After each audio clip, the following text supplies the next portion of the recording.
getting nice and hot. And take a look at the pan. You can already see it from the red pepper flakes. You can see the bubbling of the oil at the bottom of it, dancing, and you see them just twisting and turning around. At this point, before the oil gets too hot, what you want to do is to add the garlic. As in all stellino recipe, I like to cut my garlic nice and thick. We're going to braise this for quite some time. Eventually, the garlic will be so soft that when you go to bite into it, it will be like this wonderful garlicky marshmallow-like cream expanding across your tongue. It will dance in such a way in which you will say to yourself, Mamma mia, I'm happy. You will be right. This is the kind of food that makes you happy.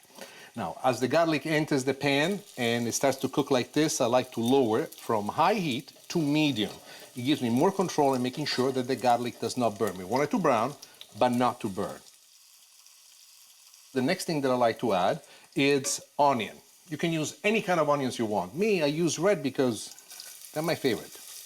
And they give a lot of flavor to the food. Not that the other onions don't. In the end, really, it's very much of a preference that I have.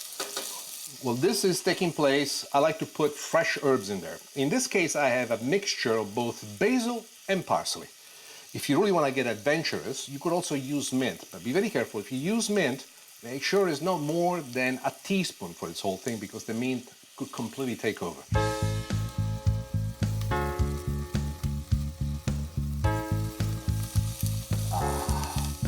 Now, while this is cooking, I like to add a little bit of acidity now to kind of give a specific taste to it. And we're gonna go with a little bit of white wine. Once you add the wine, immediately you raise the heat and you start stirring.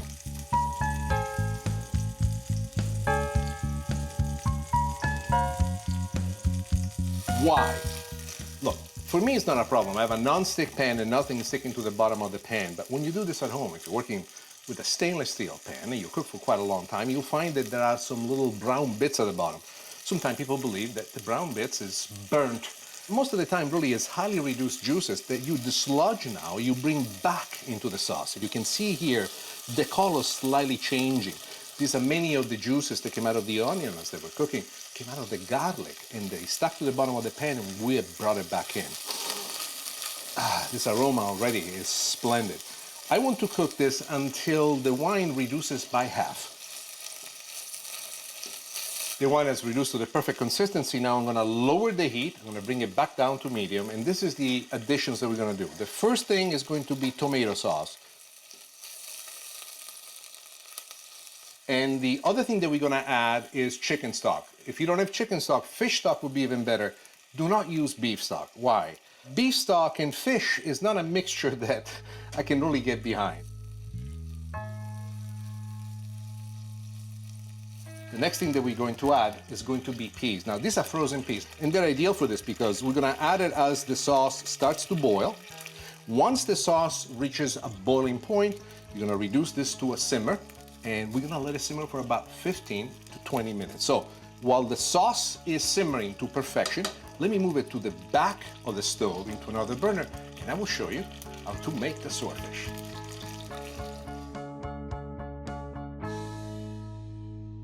This is a fantastic slice of swordfish. I have cleaned it just right. Already salt and pepper on one side. I'm gonna put it face down. As soon as it hits the stove, I reduce it down to medium. A fish steak this size, you want to cook about 2.5, 3 minutes per side on medium-low. While the steak is cooking, and I keep calling it the steak, truly is fish, it's swordfish, but to me, I call it the steak of fish. We add a little bit of pepper on the other side and a little bit of salt. Whenever you can, try to use sea salt. I find that the flavor of sea salt is much more conducive to this. The importance of letting the fish cook untouched into the hot oil is quite important because it allows for the fish to build a crust on the outside, sealing all the juices in.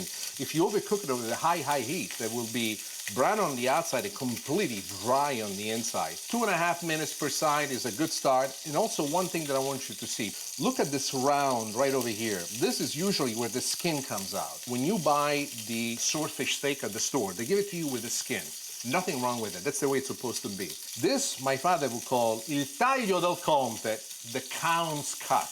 He used to make fun of me. I never wanted the skin of the swordfish. And whenever they make it for me, I would ask them to cut it out because I wanted to have the clean steak, exactly the way in which I'm doing it for you right now. Is it necessary to do so? No, really it's not. But in my opinion, it makes the fish look even better. Let me check and see how we're doing.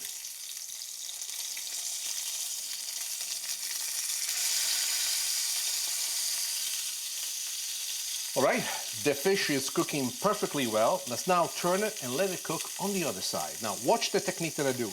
I put it underneath. This allows me to guide the fish as I do it gently, and look, this is the color that you're aiming for. We're gonna let this cook a few more moments and you will see what we're going at. Now the things that I love the most, this little picking up of the brown, you see it's just on the edges, which still means that the fish itself, and you see as I touch it, has this wonderful tenderness to it. The ability to retain the juices inside the fish is the most important thing that you must master as you cook fish. If you treat the fish with respect and attention, the fish will taste wonderful for you. The fish has finished cooking. This is exactly how we like to have it. I'm touching it here. There's a nice resilience going back, meaning that the consistency is perfect. Now, let me show you how to plate this wonderful dish. First thing I like to do is to put the richness of the sauce all over the plate at the bottom, like a nice little layer. Make it so that the fish does not feel as if it come out of the ocean. It has its own ocean made of tomato sauce, garlic, onion, wine, and peas, just like this. To me, what makes it unique is the memory that I have of my youth in Sicily, the love that I have for swordfish, and the combination that I have with something that's so basic, so simple, that anybody can make in their home, in their kitchen, with the average pots and pans and ingredients that you find at the store. And this, ladies and gentlemen, is how you make Sicilian swordfish steak, tomato sauce, and peas.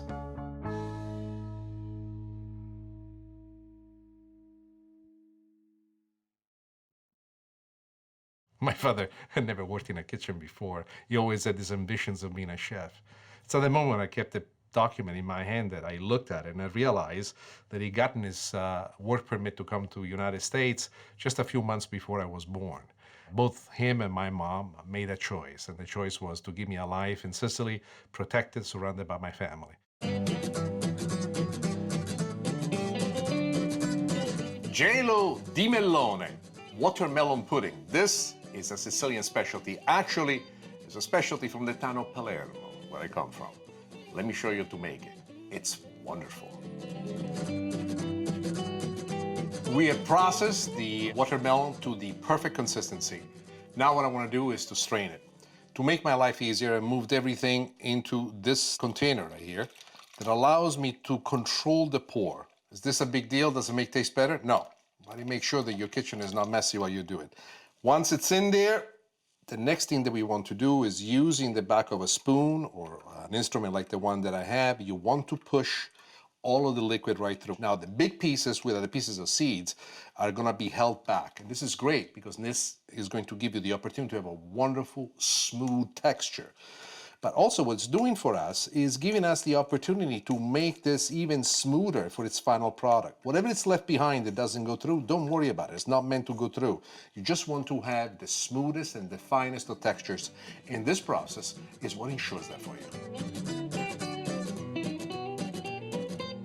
The watermelon as it is sweet on its own. But to be perfect, it needs to be sweeter. Sugar is our best friend. So what I like to do to this amount is almost to add anywhere between 1/4 to 1/2 of the volume in sugar. Remember that this is going to be cooked, is going to be reduced, and this sugar is going to bring out this enormous flavor. Why is it that Sicilians love sugar so much? Salt was always something that came from the sea, was very inexpensive. Sugar, on the other hand, most of the sugar refineries were up north. And the southern part of Italy really did not have access to sugar. And the reason I think why Sicilians like to cook with sugar is to show off their wealth. It was one of the most expensive spices for a long time. But in this particular case, it has a function, and the function is that it really brings out the flavoring that we want. We are perfect. Well, let's put this into a pot, let's cook it, and let's reduce it to pudding consistency. The strained mixture goes straight into the pot with the heat underneath. What you will notice is as much of the sugar likes to inhabitate at the bottom, you have to reincorporate it back in there. You start out on high heat, then you reduce it to medium high, and you bring this to a boil. But there is one very important ingredient missing, and what is that? Sugar we have, watermelon we have. What else could it be? What dessert do you know that does not have vanilla? Find the most flavorful vanilla extract that you can find. And at this point you want to add it. This is going to give a roundness to our dessert that really is going to bring it to the highest level of perfection.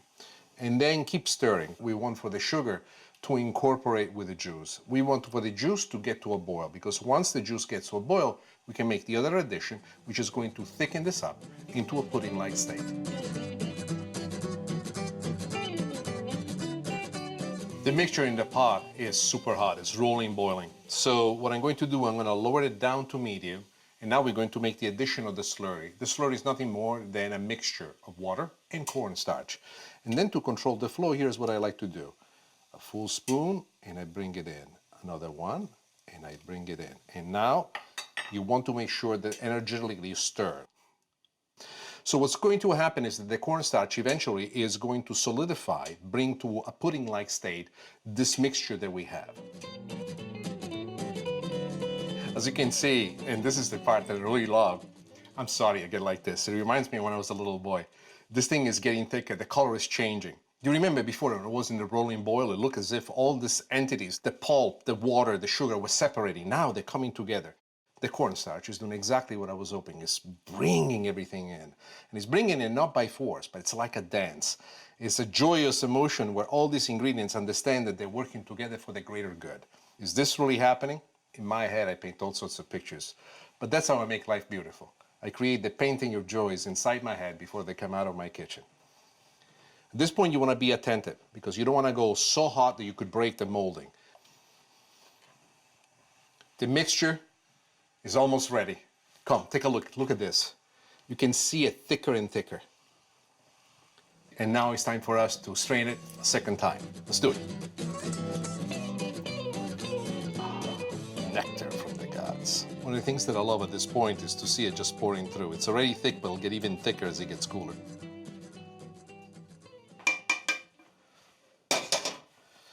And then, right through the strainer, push through.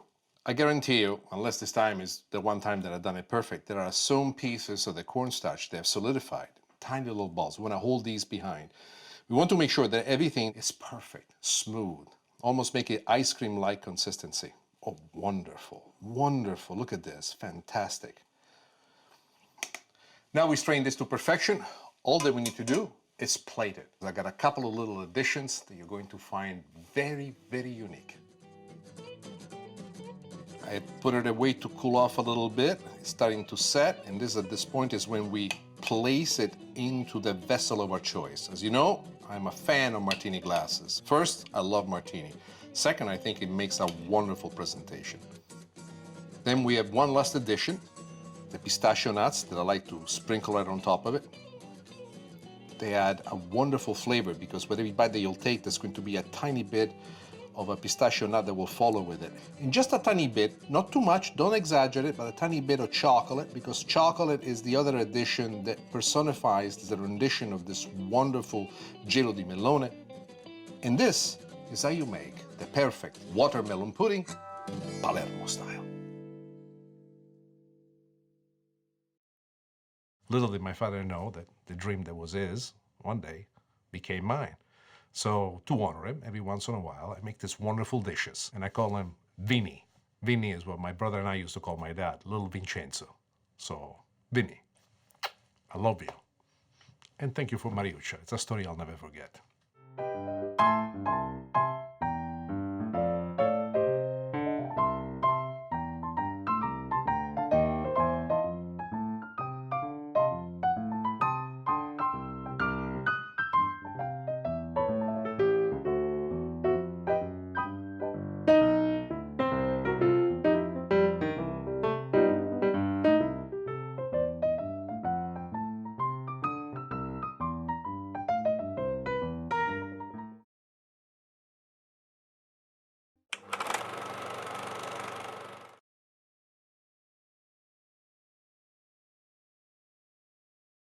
What a beautiful day! Welcome back to my kitchen. It feels like my birthday. Today, we're going to make Poached egg over pan-fried potato with prosciutto cotto and hollandaise sauce. Poached egg over chorizo hash with a gravy of tequila and jalapeno. Tastes great. And we end with chocolate chip pancakes. Oh, mamma mia. In this show, you will learn all there is to know about my love for American-style breakfast. Come for the recipes. Stay for the story.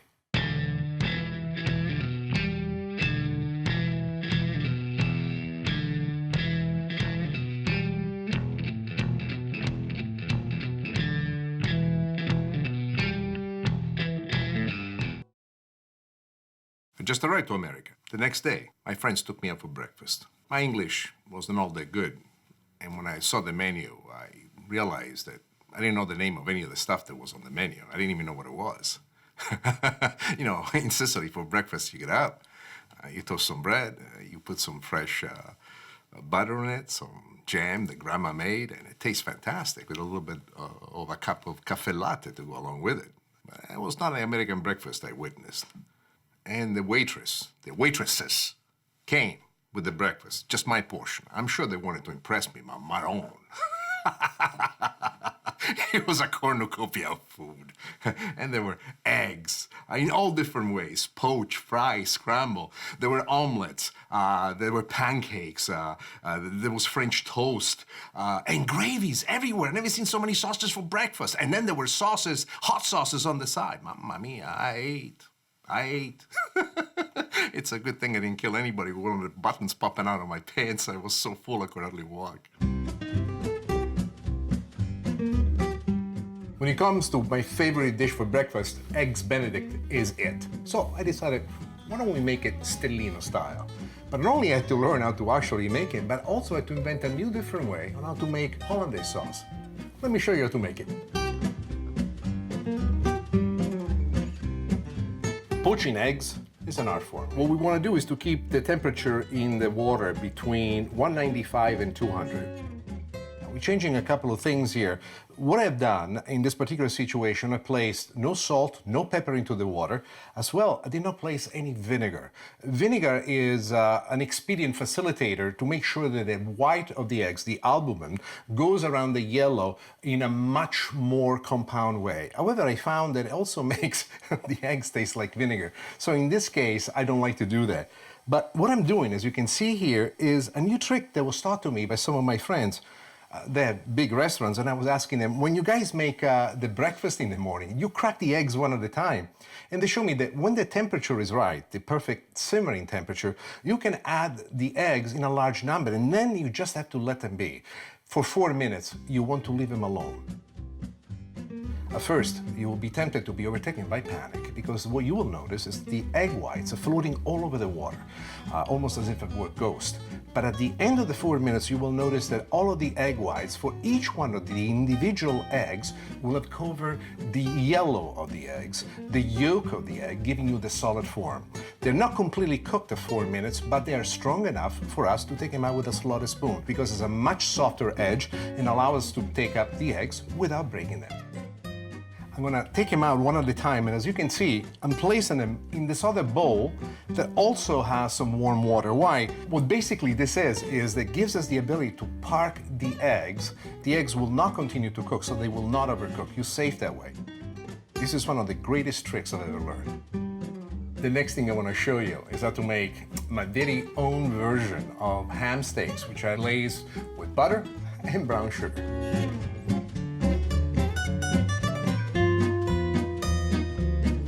The reason why I came up with this recipe for ham steak was because every time I go to the store, I can never find a ham steak of the thickness that I like. So, as you can see, what I've done, I have gone to the deli section and asked them to cut me a single slice, about the thickness of my finger. But we're not done yet. I like to cut it into smaller versions. I find that a steak like this has 3 good portions in there. Now, let me separate them so you can see them. Now, what I like to do is I like to brush them with some softened butter. Why do I do this? What we want to do at this point is just to moisten it. And you know why? Because there's a little secret of what I'm about to do. This is a Nick Stellino magic rub. Literally, it's so simple. I'll give you the recipe right now. 1 tablespoon of brown sugar, 1 tablespoon of salt, 1 tablespoon of pepper, 1 tablespoon of paprika, 1 tablespoon of onion powder, and 1 tablespoon of garlic powder. You want to make sure that you shake it real well, and then once you brush the ham steaks with the butter, and it sticks on perfectly. And what I love about this is that all of these elements that are coming together brings out a crust of flavor on the outside of the steak that really enhances the flavor completely. And with you, really, you don't have to do that much to it. Well, the pan, the griddle is perfectly hot. We have this gorgeous ham steaks in front of us ready to go. Well, let me cook them for you.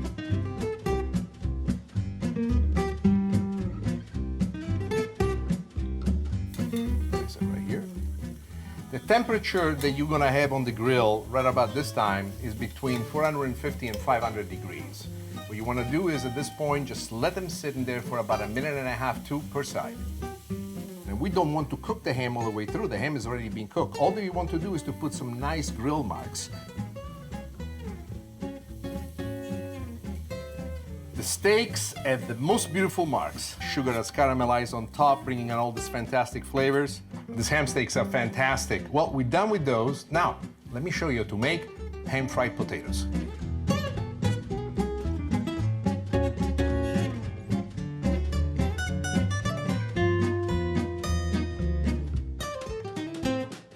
The oil is nice and hot. So here we go. We have added all the potatoes to the pan, and this is the most important part. Don't touch them. We got it on medium-high heat, let them be. It's very important for the potatoes to build a crust. Right now, don't do a thing. No salt, no pepper, just let them be. Be patient. Give them a couple of minutes until they're perfectly brown on one side. Now we just flipped the potatoes. Now you can see the beautiful browning that before was underneath. It's at this point that I like to add pepper and a little bit of salt and chives. The potatoes are now cooked perfectly. We got the perfect spicing. The only thing that I need to do is to add a little bit of butter and then toss the potatoes and move them around. The butter will give it a glaze. The butter is extremely important for the glaze indeed. And this is it. Turn off the heat. The glaze is perfect. These potatoes are ready. And now I'm gonna show you to make the hollandaise sauce.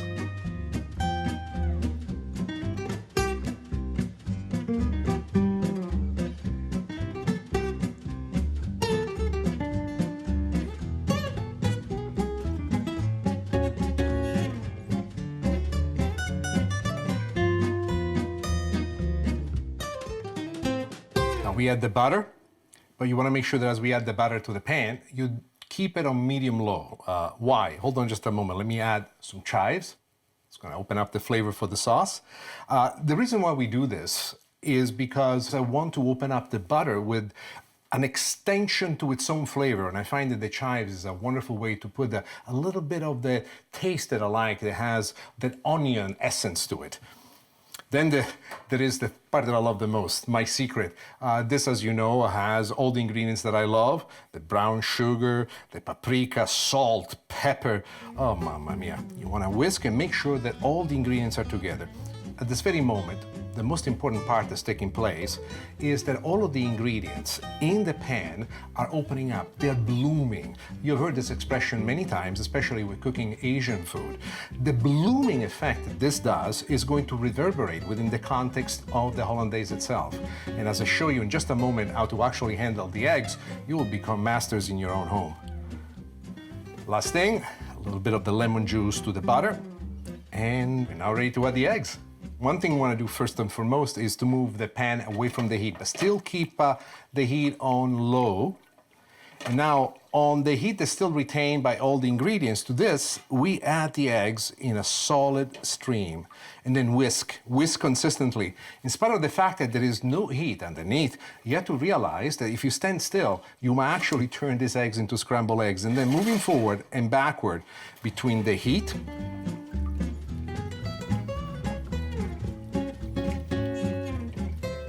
and the no heat, you want to ensure that you're thickening up the eggs to become a sauce. And you have to be very attentive when you do this. In other words, don't be do too much talking like I'm doing right now. Focus on the eggs. I can see at this point that if I leave it here a little bit longer, it would be too much. And this is what I do at this point. I move them away from the heat, keep whisking, whisking. Our hollandaise is perfect. It's ready, and now we're ready to plate. I like to place them on one corner all together. Remember, make a nice size of the potatoes, because what you're going to do on top of these potatoes, we'll put our eggs, and on top of the eggs, we'll put the hollandaise sauce. The next thing, a little piece of grilled ham just as it is. And I reheated the eggs in a little bit of hot water. And very gently and attentively put them in. You notice, look how soft still the yolks is. This is one of those techniques that you will love forever. And this is the part I love the most. Coating the eggs with the sauce. One last addition, a little bit of chives. And this is how you make Eggs Benedict, Stellino style. My wife was concerned when I showed up with 4 cartons of eggs. She said to me, "It's only the 2 of us." I said, "Honey, today is the day I master the poached egg, and that's it." "Lucy, what do you mean? What do you mean?" I says, "It never comes out the way that I wanted." It must have been, I was in almost 36 eggs into it that I finally discovered it. And my rule is, if I cannot do the same thing 10 times and have it come out exactly the way I want, the recipe doesn't work. That's pretty much how I do everything in life. I put this thing in my head, and I gotta go all the way through.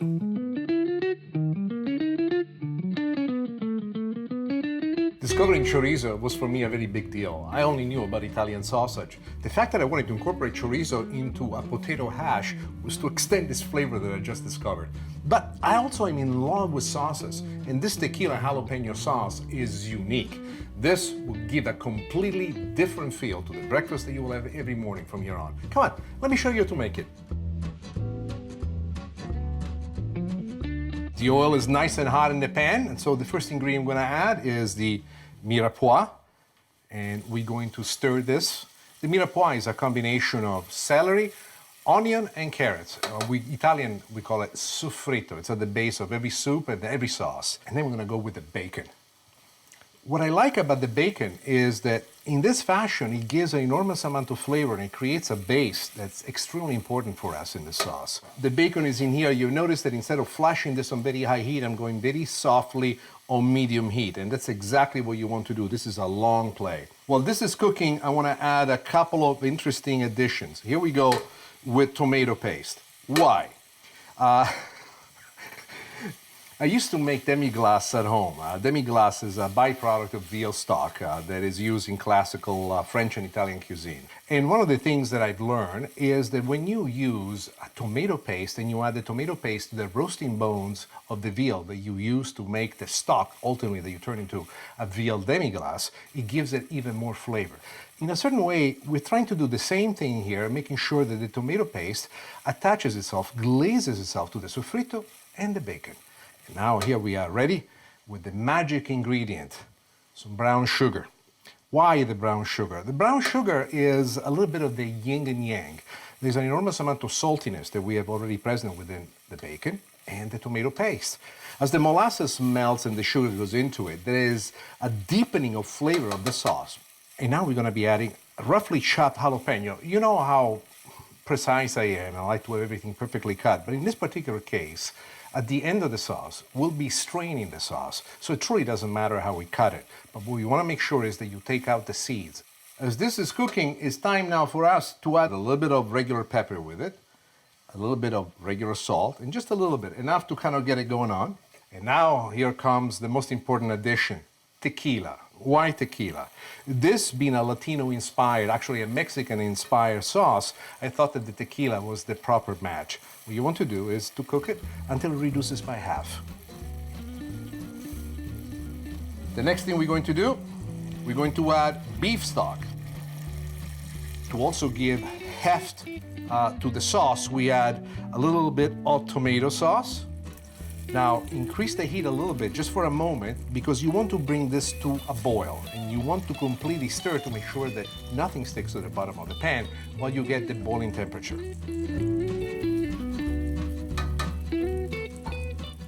Here we are at a boil, and it's at this point now that you want to reduce this to a simmer. and you want to let this simmer for the next 35-40 minutes. And while this is cooking, I want to take a moment to show you how to make my favorite recipe for potato hash that I make with chorizo. The oil is getting hot. We are cooking it on medium-high, but to be sure, before we add the potatoes, let's add one, just to see. Now, as you can see, the potato is starting to float around, supported by the bubbles underneath. And I will propose that when you make this recipe, you also use a non-stick pan. It will make it so much easier for you. So the potatoes, all we've done with these potatoes, we just cut them in small cubes. And the reason why we go with small cubes is because this way they cook a lot faster. And let them be on this side on medium-high heat for about 3 minutes until they form a crust.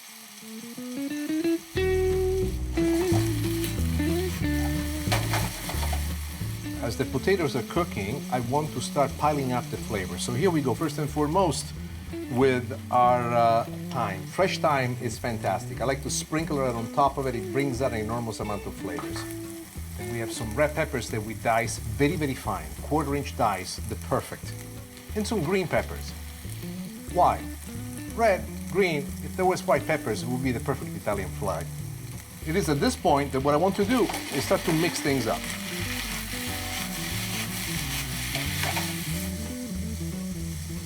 This is the reason why we're making this dish, chorizo. This is chorizo sausage that I have already browned, and I've also strained of the excess oil that was rendered during the cooking process. Why is this important? Why is the chorizo important at this point? The chorizo is the true character of this dish. Remember that the chorizo itself is loaded with an enormous amount of flavor. As we're mixing it together here with our potatoes and with our peppers, we are creating the base for what will be the hash. What is a hash? Hold on, before I tell you that, a little bit of salt, a little bit of pepper. What is the difference between fried potato and a hash? Potato hash has a completely different character, not so much in the taste or the flavor of it itself, but it's in the way in which the potatoes are treated. Now, we cooked it on medium-high heat on both sides and they crusted up pretty nicely. But what we're going to do now, we're going to add an ingredient that's going to open up the potatoes into a completely different new realm. Let me show you. Here we go. First with chives, because I want to continue to layer some of those flavors.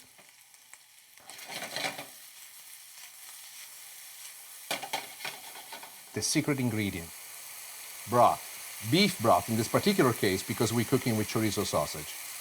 Why am I doing this? There you are. As you see the broth coming to a boil, let's reduce this down to medium.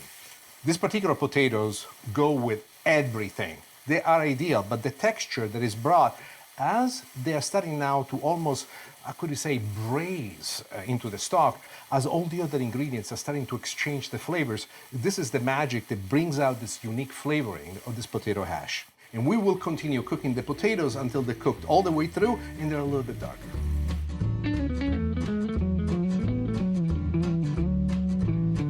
These potatoes are ready. Let's keep them warm in the back of the stove, because the next thing I want to show you is how to complete and finish the jalapeno sauce.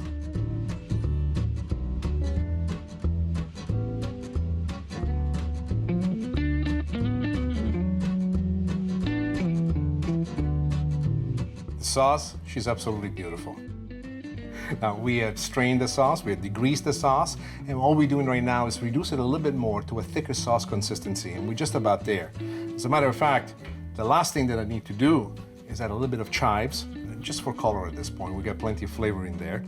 Turn off the heat, and 1 dollop of softened butter and stir it. What does the butter do? As the butter melts into the sauce, it brings out this sheen, this color, this reflection, I would say.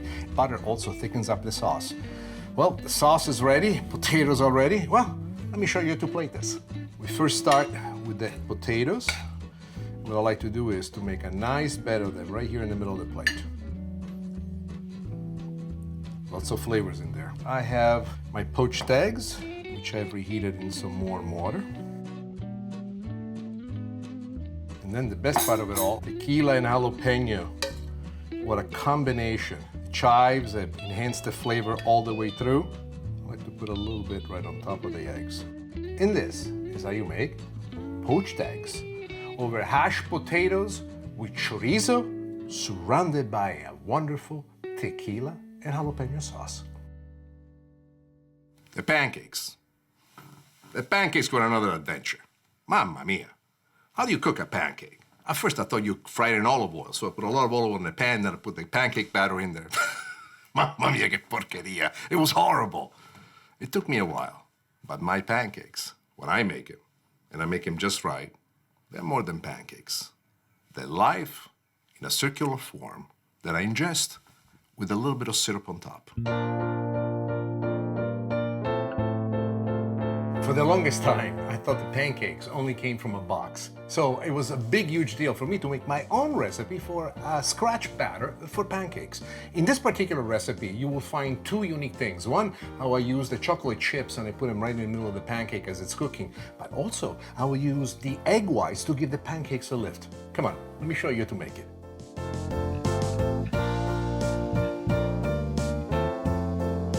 All right, let me show you how to make this wonderful recipe. First, we start with the flour.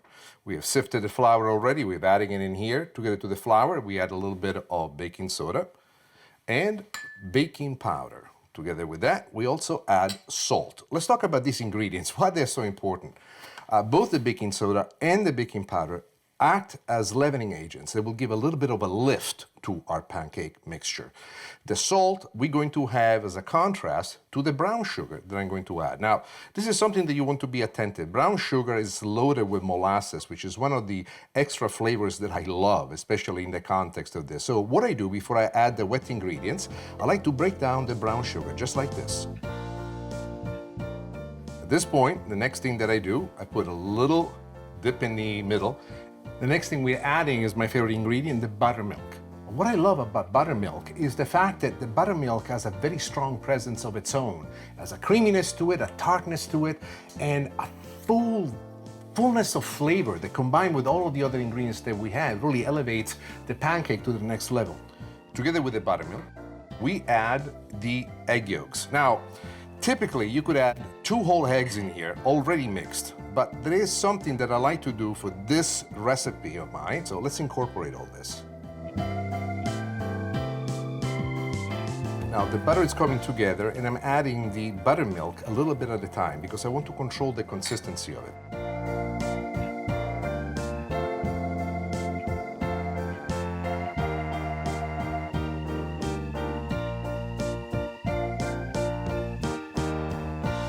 We're almost done. I'm going to move this away and I'm going to start working on the egg whites. I'm using a copper ball in this case. Why copper? Copper has a fantastic quality, and when it interacts with egg whites, it really gives them the body that I want. To enhance that even more, a little bit of cream of tartar will make this even better. What does it mean? Watch what I do. What the cream of tartar does, it gives to the egg whites the ability to connect together into almost meringue-like consistency for it. But why are we doing this? Why are we beating this egg whites into almost like a meringue-like consistency? Let me stop for a moment. As we beat the egg whites with a whisk, we are filling the egg whites with air. To be able to control that even more, one of the things that we do, we add some additional sugar. But in this case, it has to be white refined sugar that we do use.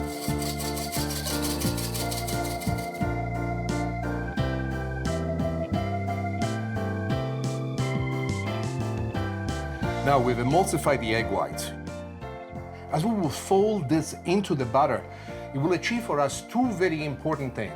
The most important part of it is adding air to the butter, lifting it, making it even thicker and wider. As it will rise and as we'll bite into it, there will be this tenderness, this creaminess to it as you never experienced before. There are 2 ways of looking at when the pancake is ready to be turned over.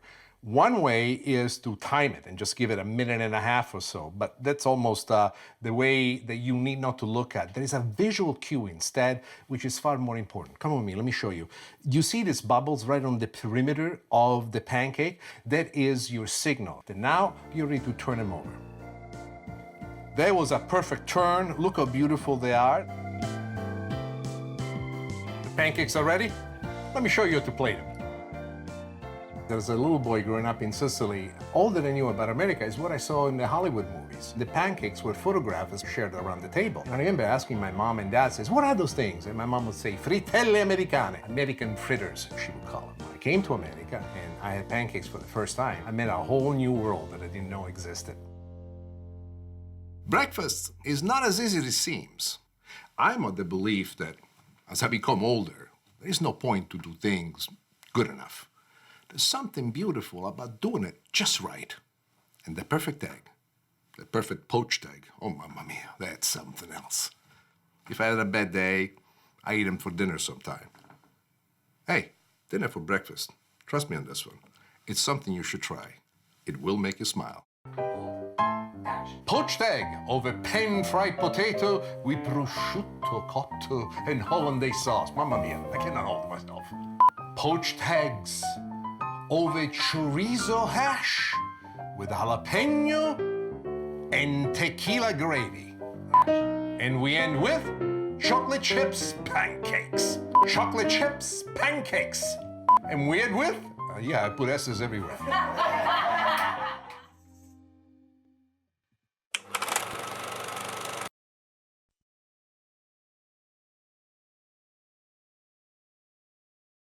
I am feeling happy. Do you know why? I'm about to cook something wonderful. Today, we're going to make reverse sear steak, accompanied by port wine sauce, and pan-fried arugula with garlic, and mushroom sauté cooked just perfect. And we end with wedge salad with your favorite blue cheese dressing, and don't have to watch the show. There's also some beautiful accoutrements.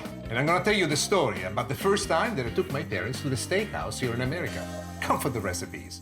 Stay for the story.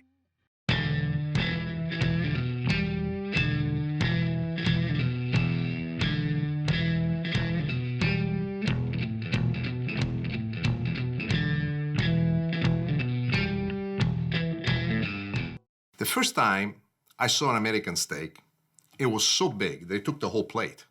I was thinking to myself, where did they get this from? To us, beef was something thin pieces of meat in Sicily that we would do. We would stuff them, we would roll them, we would braise them. I never seen a full New York steak in its proper extension. So when my father came to visit me here in America, I took my father to the steakhouse. I said, Papa, you gotta see this, it's amazing.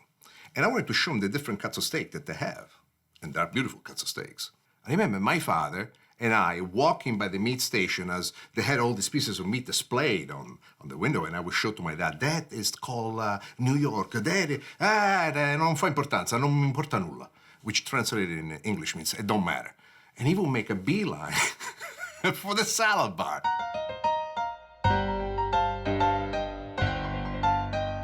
Today I'm going to share with you a new unique way to make the steak through a technique called reverse sear. And with you, we'll also share how to make my favorite sauce that goes with steak, and it's a port wine sauce. Simple, the steps are 1, 2, 3, and it tastes fantastic. Let me show you how to make it. The oil is already in the pan, it's getting hot, so the first thing that we're gonna add is the mirepoix. It's equal parts of chopped onion, carrots, and celery. In Italian, we call it soffritto. You'll find this basic beginning for the making of a sauce or for the making of a stock. What I'm about to do next is unusual. I found that chopped bacon, once added to it, starts and gives to the whole sauce a presence which is splendid. The bacon, especially in sauces like this, when added earlier on, opens up, it blooms the flavor of the sauce. The next thing that we're going to do is going to surprise you. This is brown sugar, a half of a teaspoon. We're gonna add it to the sauce, and you say, sugar to a sauce? Why? Why? Bacon, salty, brown sugar. Who's ever heard of brown sugar in a sauce? I discovered this by accident, but the brown sugar is very important because it's loaded with molasses. And it creates an effect of yin and yang, the beauty of opposites, salt and sweet. How many of you in the past have had chocolate with sea salt on top of it? And what a wonderful flavor that is. And I thought to myself, why can't we apply some of those principles in the making of the sauce? And that is the flavor that we're chasing. So there's enough salt in here already from what we had done with the bacon. We put a bit of sugar, but let's continue this. And now we go with tomato paste. I learned this in the old days when I was making my own veal stock and demi-glace, and still I find it to be an addition that to any sauces opens up another layer of flavor. Tomato paste is very important because now it's going to attach itself in a certain way, glaze with a tomatoey finish, all the ingredients we already have in the pan. And as it reduces, it creates this wonderful crust which will open up additional flavors as the sauce slowly but surely reduces to its perfect rendition. It takes it closer to my Mediterranean beginnings at the same time. Watch this. What's coming up next is spectacular. This is thyme, fresh thyme. Fresh thyme is a perfect combo to this. If you don't have it, you can use dry thyme. Don't worry about it, because in the process of finishing this sauce, once it's done, we'll strain it. So if it's dry thyme and you're concerned that it might be difficult to chew on and all that, in the end, it will not be part of the sauce, because we'll make this very, very fancy. And now we go with the star of the show, port wine. And by the way, when you make this for yourself at home, you don't need to use very expensive aged port. Regular port, the less expensive one, is fantastic for this sauce because it's able to pick up all the flavors from all the other ingredients that we give into it. Now, additional liquid that I like at this point is beef stock. Beef stock because we're gonna use this for the steak. And then for another reach of deepness, I like to put some tomato sauce as well. You can use my recipe for fresh tomato sauce, yours. You can just buy it at the store. It will do a fantastic job. Now the color that you see, this deep red, dark color that's in the sauce, is going to deepen even more. All the elements that I put in, think of them as colored pencils that are putting together a painting. You don't know this yet, but you are about to become a culinary painter. Once we get to this point that all the ingredients are combined, we're gonna raise up the heat just a little bit. We're gonna bring this to a boil. The sauce is starting to boil, so we're going to put this on the side of the stove. And while this is finished cooking, I wanna show you how to make the steak.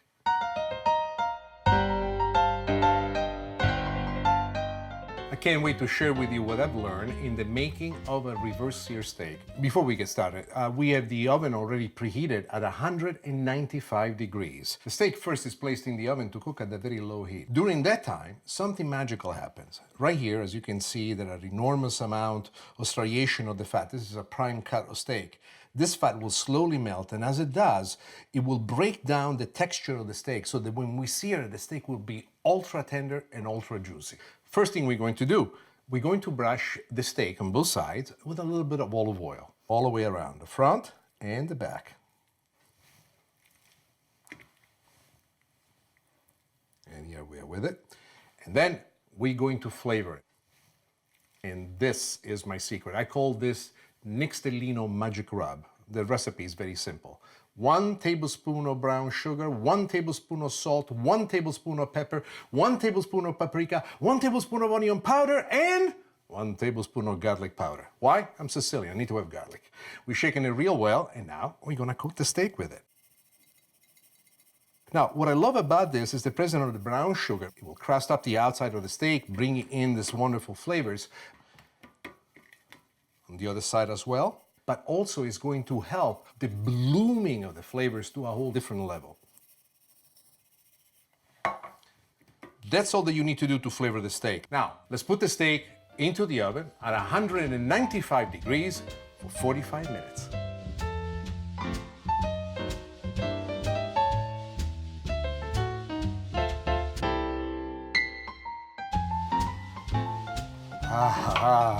What a beauty. We have taken this baby right out of the oven. It's warm, but at the same time, it's not cooked all the way through. Some of the interior fat has broken down, has moistened the steak, already given an enormous amount of flavor. You notice how it's darkened up somewhat on top. On the sides, it's because of the low heat that we have had. So the steak already has gotten its pre-sear, its reverse sear in a certain way. The next thing we're gonna do, we're going to sear the steak and cook it all the way through. Oil in the pan is super hot. Now, let me show you to cook this baby just right.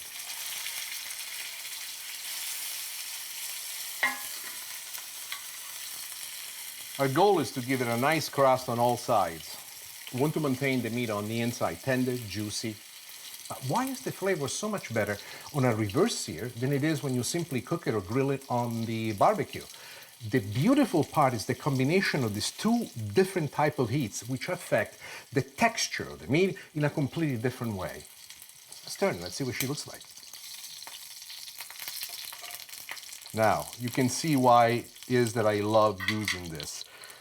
What is there already that you can see is what the brown sugar has done. It's given this wonderful color. But the best part about this also is that you don't want to cook the steak on high heat. I usually go for something like this that I want to take into medium rare, between 4 to 5 minutes per side. That's all that you need.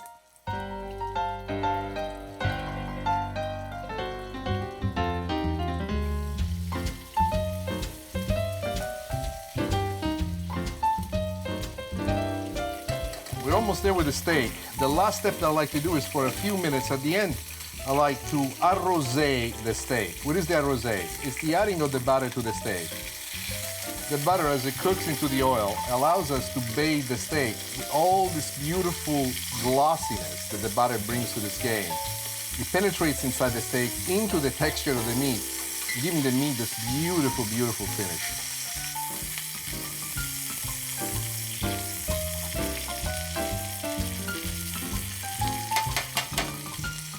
Well, the sauce is basically done. The steak is basically finished. All that we need to do at this point, we need to take it out, we need to let it rest. And while the steak is resting, let me show you how to make one of my favorite side dishes, mushrooms with arugula.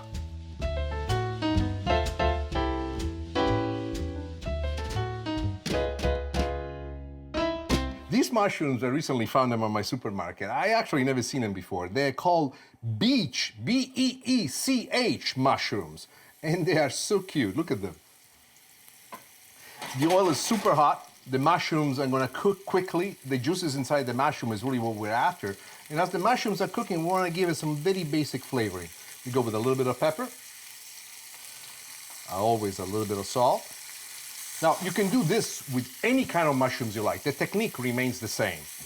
These guys, I've chosen them just because they're unique. A little bit of chives right on top. The chives I'm using in substitution of the onion. Why do I like them so much? I love chives because they bring out the aroma of onion, but in a very elegant fashion. I would consider this almost like the couture herb. Next, we're going to add my secret, a few shakes of the Nixtellino's magic rub.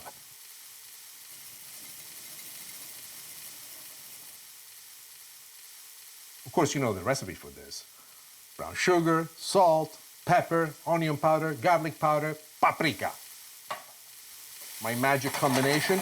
It changes the color a little bit. Look at that, look at that, look at that. And mind you, it was just a light dusting. This is like a dusting of magic that we're putting in it. The flavors that are in there. A little bit of chopped garlic. Not too much, just enough to give it the Sicilian presence. And the last thing that you want to do is to add the arugula. Now, when you add the arugula, I want you to lower the heat, and that is the key, because all that we want to do at this point, the arugula is full of water. This is baby arugula, by the way. If you want something even more elegant, more formal than this, instead of putting it whole, you can chop the arugula, but I kind of like to see it in this form. The mushrooms are just about ready. I like to turn off the heat at this point, and just a touch of butter. Look at this.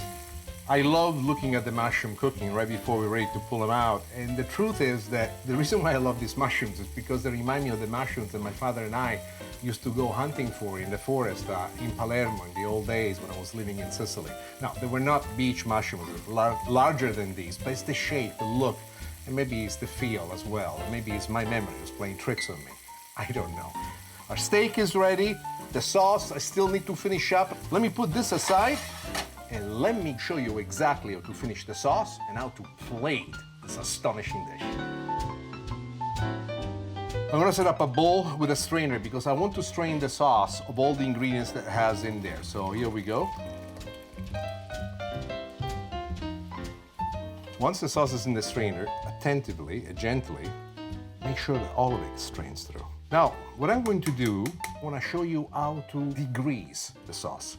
This is the instrument, you want to pay attention to it. This is unique. As you can see, the beak of this particular instrument starts at the very bottom. The reason why it's so low is because most of the fat, as we let it rest for a few moments, will come from the top. And then we'll be able to pour it, having come out, so that the fat will get trapped at the bottom. Not all of it, but pretty close to 80%. Now, I want to show you exactly what I mean because you need to see it. As we stay here, this is the most important part. You see how dark the color is here? Already some of the fat has come to the top. What I propose before you finish this is that you let it rest for about 4 or 5 minutes, and most of the fat will come to the top. Then we'll put it in a smaller pan.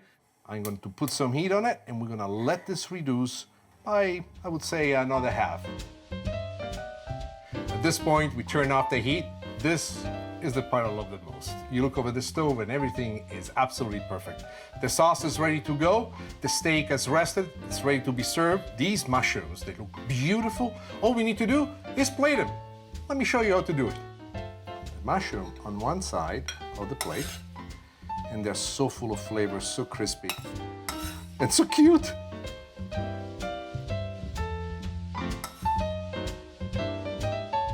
And this is how magic happens in my kitchen. Mamma mia, che bellezza. One of the most beautiful shots when you plate the steak, the sport sauce is beautiful, viscous, deep, full of flavor. You can see it from the color how gorgeous she is. Many ways to go at it. You can put the sauce on top if you want to, but if I was you, I'd just place it on the side. And always serve some extra sauce on the side because it's too good. And this is how you make reverse sear steak with pan-fried mushrooms, arugula, and a delicious port wine sauce. I mean, the salad bar in those days were spectacular. All sorts of dressing, different types of salads, condiments, accoutrements. I mean, it was just astonishing. And my father would compose the salads with 2, 3, 4 different dressings at a time. I remember when my mom came with my dad one year to visit as well. And the first thing that my father say, Massimiliano, you gotta see this. It's amazing, I tell you. And my mom would say, what is amazing? They have salads for miles. And this salad I'm about to share with you, which is a wedge salad, that more often than not you'll find in just about any steakhouse that you will go to me, is a fantastic salad. But I wanted to find a different way how to make it. Something that you can make at home with ingredients that you'll find at your local supermarket with techniques as simple as 1, 2, 3, but a unique flavor. Oh, what a flavor. Let me show you how to make it. One of the ways to cook the bacon so you don't burn it is to always put a little bit of oil in the pan where you place the bacon. To start it out with medium heat and then to bring it down to medium low. And as you simmer the bacon over the simmering fat underneath, you will notice most of the fat will render out and the bacon will start to brown. And that's the part that I love the most. The browning of the bacon is full of flavor. More often than not, I see my friends when they cook the bacon to cook the whole strip of bacon in the pan. Nothing wrong with that. Excellent way to do it. But since I know that I'm going to use this bacon to actually top the salad, one of the things that I like to do is to cut the bacon before I cook it. Why? It gives me several advantages. The first advantage is that by being smaller, it requires a smaller pan in which to place it. Second, there is a lot of pieces of bacon that I can move around as if I'm sauteing onions, so to speak, and it makes it a lot easier to turn and to see how the bacon is getting to the perfect browning that I am looking forward to. The bacon is ready. You take it out with a slaughter spoon. The oil that is still in the pan is extremely important to us because in the very oil, we will flash cook the tomatoes.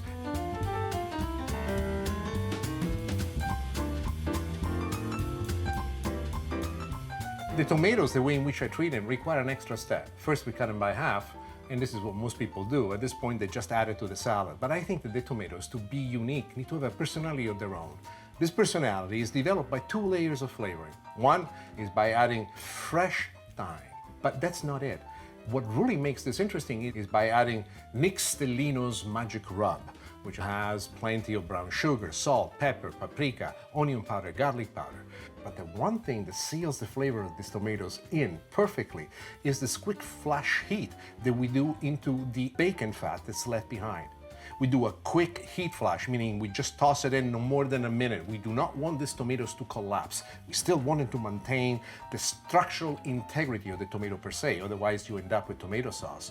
And when you pull them out and you let them rest for a few more moments, one of the reasons that you will love this is that as you place it on top of the salad, with every bite that you take, the tomatoes by themselves add this wonderful flavor. Within the context of your first bite, you will understand what paradise is all about. And that is what I think every time I put together a dish. In the making of the dressing for the salad, one of the important elements, which is not common in the making of this particular recipe, is the usage of the sweet and sour element of it. There's something unique about my dressing, and that is creating what us Italians call sour. What is sour? Sour is the mixture of sugar and vinegar reduced together to create a reduce-like syrup that you add attentively, minimal amount, to the making of anything, from fish to meat to sauces. In this particular case, what I want to do, I want to cook the sugar. In the case, I've used brown sugar. Why? Brown sugar has molasses. You can see it already in here. I use white vinegar. In spite of that, look at the molasses melting into it. You can see the vinegar reducing. You cannot smell what I do, but this is magic. There is the sweetness of the brown sugar melted into the molasses, separating from the molasses, and look at what a beautiful, thick finish this is. We're not going to use all of it, and when you do this at home, keep this in mind. In terms of volume, you want to reduce it by almost 2/3. It's what left behind is going to be a very, very thick syrup that will give a sweet and sour element to your dressing.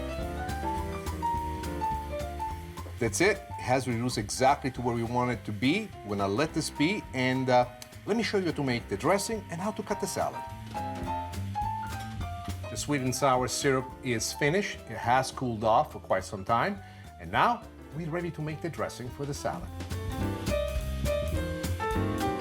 We have all the ingredients ready. Let me show you exactly how to make the dressing.